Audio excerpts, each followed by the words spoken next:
मोबाईलच्या स्क्रीनवरून थेट रुपेरी पडद्यावरती महाराष्ट्रातील रील स्टार्सच्या सुवर्णयुगाची सुरुवात. मित्रांनो, एक काळ होता जेव्हा घरातला मुलगा दिवसभर मोबाईलवरती रील्स बनवत असे.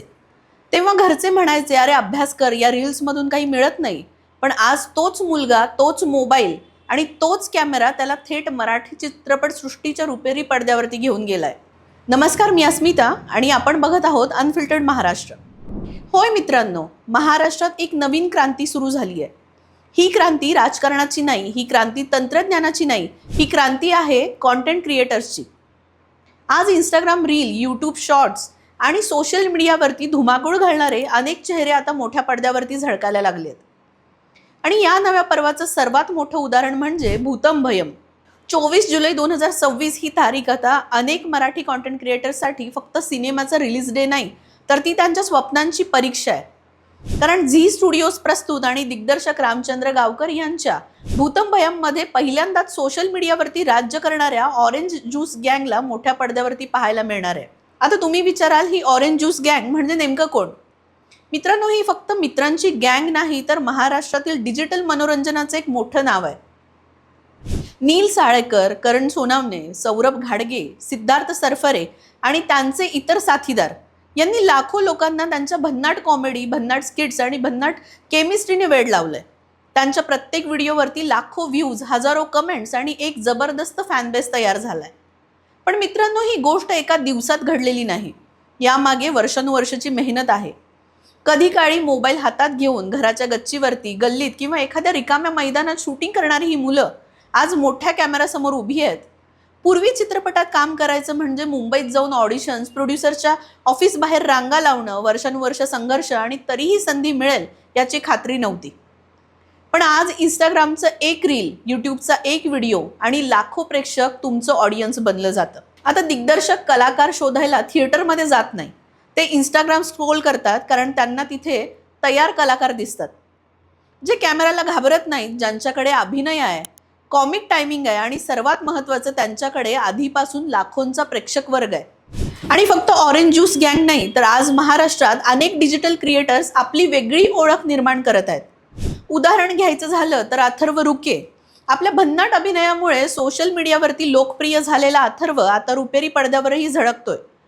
तुंबाडची मंजुळासारख्या चर्चेत असलेल्या प्रोजेक्टमध्ये त्याचं काम लोकांच्या पसंतीस उतरलं आणि अनेकांनी त्याच्या अभिनयाचं कौतुक देखील केलं. आणि मित्रांनो, ही यादी इथेच संपत नाही. आज अनेक मराठी रील स्टार वेब सिरीजमध्ये, OTT प्लॅटफॉर्मवरती, जाहिरातींमध्ये, म्युझिक व्हिडिओमध्ये आणि सिनेमांमध्ये झळकू लागले आहेत. पूर्वी प्रसिद्धी मिळवण्यासाठी TV वरती यावं लागायचं. आज मोबाईलवर व्हायरल व्हा, उद्या निर्माता स्वतः फोन करतो. हीच आजच्या काळाची ताकद आहे. एकीकाळी लोक म्हणायचे, रील बनवून काय मिळतं? आज उत्तर समोर आहे. ब्रँड डील्स मिळतात, लाखो रुपयांची कमाई होते, चित्रपट मिळतात आणि सर्वात मोठं म्हणजे स्वतःची ओळख तयार होते. मित्रांनो, आज निर्माता फक्त अभिनय बघत नाही, तो एक गोष्ट अजून बघतो, ते म्हणजे ऑडियन्स पूल. म्हणजे हा कलाकार थिएटरमध्ये प्रेक्षक आणू शकतो का? आणि इथेच रील स्टार जिंकतात, कारण त्यांच्याकडे आधीपासूनच लाखो फॉलोअर्स असतात. कल्पना करा, ज्या मुलांनी त्यांच्या प्रत्येक रीलवरती हसवलं, तेच आता हॉरर कॉमेडीमध्ये मोठ्या पडद्यावरती दिसणार आहेत. म्हणूनच भूतम भयम हा फक्त एक सिनेमा राहिलेला नाही, तो एक प्रयोग आहे. जर हा प्रयोग यशस्वी झाला तर पुढच्या काही वर्षात मराठी इंडस्ट्रीमध्ये अशाच अनेक डिजिटल क्रिएटर्सना मोठ्या भूमिका मिळू शकतात. पण एक गोष्ट स्पष्ट सांगायला हवी, फॉलोअर्स असणं म्हणजे अभिनेता होणं नाही. मोठ्या पडद्यावरती टिकण्यासाठी अभिनय, शिस्त, मेहनत आणि सातत्य याला पर्याय नाही. कारण सोशल मीडिया तुम्हाला संधी देऊ शकतो, पण ती संधी टिकवायची असेल तर मेहनत स्वतःलाच करावी लागते. आज मराठी सिनेसृष्टी बदलती आहे. पूर्वी स्टार तयार व्हायला 10 वर्ष लागायची. आज कधी कधी एक रील आयुष्य बदलते. आणि म्हणूनच आज गावातला एक मुलगा मोबाईल हातात घेऊन व्हिडिओ शूट करतो, कारण त्याला माहिती आहे, कदाचित हा व्हिडिओच आज त्याचं भविष्य बदलू शकतो. मित्रांनो, ही फक्त ऑरेंज ज्यूस गँगची गोष्ट नाही, तर प्रत्येक मराठी कॉन्टेंट क्रिएटर्सची गोष्ट आहे. ही प्रत्येक त्या मुलाची गोष्ट आहे, ज्याला लोकांनी कधी रीलबाज म्हणून हसलं होतं. आणि आज तोच मुलगा रुपेरी पडद्यावरती टाळ्या घेतोय. कदाचित 5 वर्षांनी मराठी चित्रपटसृष्टीतील अर्ध्याहून अधिक नवीन कलाकार हे इंस्टाग्राम आणि यूट्यूबवरून आलेले असतील. आणि तेव्हा आपण अभिमानाने म्हणू क्रांती झाली होती आणि आपण ती आपल्या डोळ्यांनी पाहिली होती. आता प्रश्न तुम्हाला, तुमच्या मते मराठीतील पुढचा सुपरस्टार कोणता रील स्टार ठरू शकतो? ऑरेंज ज्यूस गँग, अथर्व रुके, ऋषिकेश भांबुरे की अजून कोणी?